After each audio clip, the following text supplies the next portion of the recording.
Hello guys, আমার নাম সুমন। তো গাইস, আজ আপনাদেরকে দেখাবো যে আপনাদের Dream11 অ্যাকাউন্টটি পার্মানেন্ট কিভাবে ডিলিট করতে পারেন। তো পার্মানেন্ট ডিলিট করার অনেক কারণ হতে পারে। তার মধ্যে একটা বিশেষ কারণ হলো আপনার একটা পুরোনো অ্যাকাউন্ট ছিল, সেখানে যদি আপনি আপনার ডকুমেন্টস ভেরিফাই করে রাখেন, তো আপনি ওই অ্যাকাউন্টটা এখন ইউজ করেন নাই। তো সেই কারণের জন্য আপনি চান যে আপনার অ্যাকাউন্টে ডিলিট করার জন্য। তো ভিডিওটা অবশ্যই লাস্ট পর্যন্ত দেখুন। আর ভিডিও স্টেপ বাই স্টেপ সে দেখাবো যে আপনাদের Dream11 অ্যাকাউন্টে ডিলিট করার সম্পূর্ণ নিয়ম কি। তো চলুন বেশি না কথা বলে ভিডিও স্টার্ট করে যাক। আর ভিডিওটা ভালো লাগলে অবশ্যই একটা লাইক করে দেবেন অ্যান্ড শেয়ার করে দেবেন। গাইস, প্রথমত আপনারা প্লে স্টোর ওপেন করবেন। প্লে স্টোর ওপেন করার পরে Dream11 সার্চ করবেন।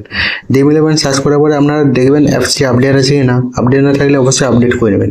আপডেট করার পরে আপনারা প্লে অপশানে ক্লিক করবেন। ওকে, প্লে অপশানে ক্লিক করার পরে আপনার Dream11 অ্যাপসটি ওপেন হবে এবং আপনারা প্রোফাইলটি ক্লিক করবেন। প্রোফাইলে ক্লিক করার পরে মাই ইনফো অ্যান্ড সেটিংয়ে ক্লিক করবেন। ক্লিক করার পরে এখানে আপনার ডেট অফ বার্থ দেখাচ্ছে। এখানে নিচেও একটা অপশান আছে ম্যানেজ অ্যাকাউন্ট। ম্যানেজ অ্যাকাউন্টে ক্লিক করবেন। ম্যানেজ অ্যাকাউন্টে ক্লিক করার পরে উপরে থ্রি ডটে ক্লিক করবেন। রিকোয়েস্ট টু ডিলিটেড অ্যাকাউন্ট একটা অপশান দেবে, তো ওটাই ক্লিক করবেন। ওটাই ক্লিক করার পরে কন্টিনিউ টু ডিলিট করবেন। তো এখানে আপনারা কি বলতে চাইছি যে আপনার যা লেভেল আছে এবং আপনারা যা ফলোয়ার্স আছে সেগুলি ডিলিট হয়ে যাবে। এটা সব না রেখে আপনারা কন্টিনিউ এনিওয়ে ক্লিক করবেন। তো এখানে আরেকটা অপশান আছে কি জন্য ডিলিট করতে চান, I went to continue with another account. তো আমি এটা ক্লিক করছি। তো আপনারা চাইলে অন্য রিজন দিতে পারেন। তো আমি ওটাই ক্লিক করছি। ক্লিক করলাম, ওকে, কন্টিনিউ করলাম। কন্টিনিউ করার পরে ইয়েস ডিলিটেড অ্যাকাউন্টে ক্লিক করব।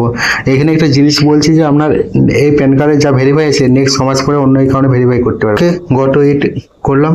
এটা ক্লিক করার পরে ঠিক আপনারা Dream11 অ্যাকাউন্টে লগ আউট হয়ে যাবে। আউট হয়ে যাওয়ার পর আপনারা নেক্সট 6 মাসে এই অ্যাকাউন্টে আপনারা ওপেন করবেন না। ওপেন করলে আপনারা ঠিক সেম প্রসেস করতে হবে। ভিডিওটি ভালো লাগলে অবশ্যই লাইক করবেন অ্যান্ড শেয়ার করে দেবেন। Thank you.